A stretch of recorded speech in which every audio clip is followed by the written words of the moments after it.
Please get ready for a dictation of transcription number 185 from Sir Kailash Chandra magazine. 5 seconds. Start. Mr. Deputy Chairman, it is unfortunate that such a legislation is brought at the fag end of the session, and I can tell you that in 1953, on an amending bill, I argued those very points on which the amending Act of 1956 was subsequently brought, and also this amending bill is now brought. At least, sir, the ministers don't want to change anything in this house because it is coming at the end of the session, and on that account further amending bills are later coming forward. It is because they are not understanding our viewpoint. Now, sir, the intention of government was quite clear in 1953 in the matter of transfers and closures and all that. But we asked them to clarify it, and they did not clarify it. They clarified it in 1956 about transfers. Our main aim or our main intention is that no workman should suffer for want of work, but if he is given another job, if we give him other work on the same conditions by transfer of service, he would not suffer for want of work. That point was rejected in 1953, and the amending bill was brought in 1956. Now, sir, about closures. Closures are of two types. If there be accumulation of stocks or financial difficulties, the concerns will reopen. But there are closures of another type for reasons for which the concerns will never reopen, or which will be razed to the ground. The machinery will be scrapped, and the production which is existing will never be carried on.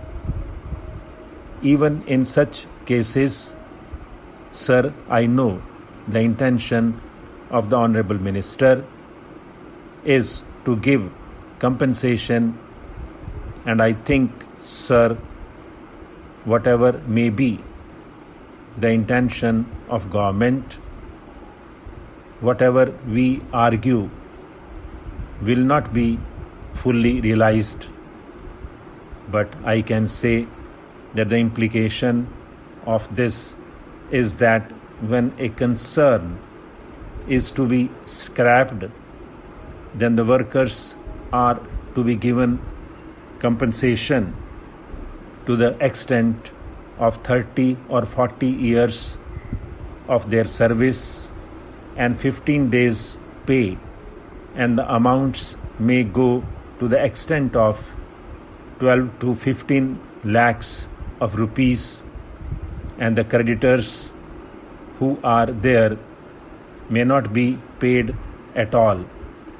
So let us understand the position of earthquake in certain cases.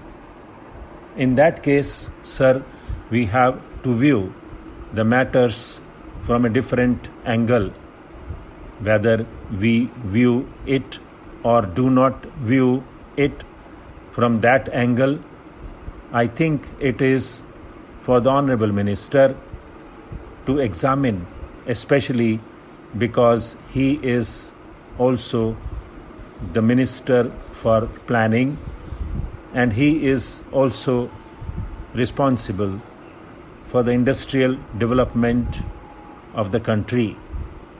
So I hope he will look at it from both the angles of the effect of this measure on the industrial development of the country. That is the main thing. Industrial concerns which are scrapped are unable to pay. Then can we say that full amount is to be paid to the workmen along with the creditors who have also provided money for the concerns? There are the banks also who have advanced funds. What will be their position? There must be some limit fixed for associating the workers' claims along with them. Supposing that it is not accepted, then I'll go further and say that with regard to those workmen who are to be paid compensation, we have to see whether they will be able to get work in about 1 year. In that case, sir, compensation may be limited to 1 year.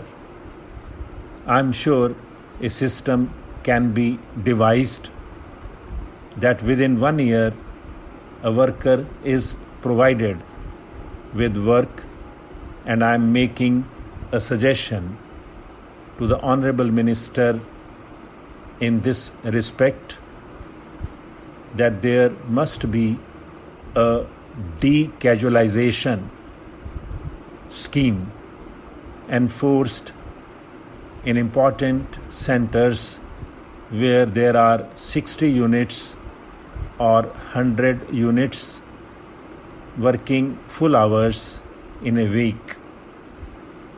Suppose a permanent worker is retrenched in one unit and there is another unit or units where workers are taken. This retrenched permanent worker should have prior claim over newcomers in that unit or those units. There must be legislation in this respect. Stop.